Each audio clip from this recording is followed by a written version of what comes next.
చరిత్ర. డారా యాక్ట్ 1879.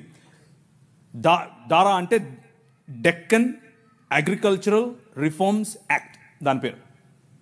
ఆ రోజుల్లో స్వరాజ్యం లోకమానుడు ఉన్నాడు కదా ఆయన అన్నాడు, ఏమన్నాడు, ఆయన ఎందుకు అంతటానికి, ఎవరికి, పేదలు, బడుగు బలహీన వర్గాలు వెళ్ళి దాన్ని ఏమంటారు దున్నుకుంటామయ్యా అంటే, సరే దా.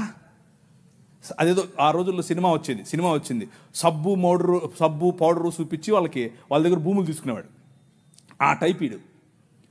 అలా చేస్తూ ఉంటే క్రైస్తవ మిషనరీలు అప్పుడున్నటువంటి డెక్కన్ ప్రాంతానికి రాజు అయినటువంటి హైదరాబాద్ హయాంలో వాళ్ళ దగ్గరికి వెళ్ళి ఇన్ఫ్లుయెన్స్ చేసి, నో అలా కాదు, అలా ఉండడానికి వీల్లేదు, దే ఆర్ పెసెంట్స్, వాళ్ళకి అంతంత వడ్డీకి రుణాలు ఇస్తే వాళ్ళు ఎట్లా కడతారు, వాళ్ళు ఎలాగూ కట్టలేరు, కాబట్టి డబ్బులేమో ఇచ్చేసి వాళ్ళు కట్టలేని పక్షంలో వాళ్ళ భూములు తీసుకోవటం ఏంటిది?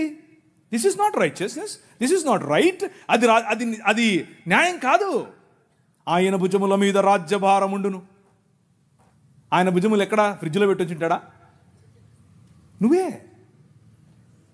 దిస్ ఈజ్ హిస్ బాడీ, ఇది ఆయన శరీరం, ఆయన భుజములు ఇక్కడే ఉన్నాయి. ఆ రోజు వాళ్ళు గుర్తించారు, అది నా బాధ్యత అని గుర్తించి వాళ్ళకి 25 పైసల కంటే ఎక్కువ వడ్డీకి రుణం ఇవ్వటానికి వీల్లేదు అని యాక్ట్ చేశారు. ఈ రోజు కూడా అది అలాగే అమల్లో ఉంది. దాట్ ఈజ్ యువర్ కింగ్, నీ రాజు అది. ఈ దేశాన్ని అలా నిర్మించాడు.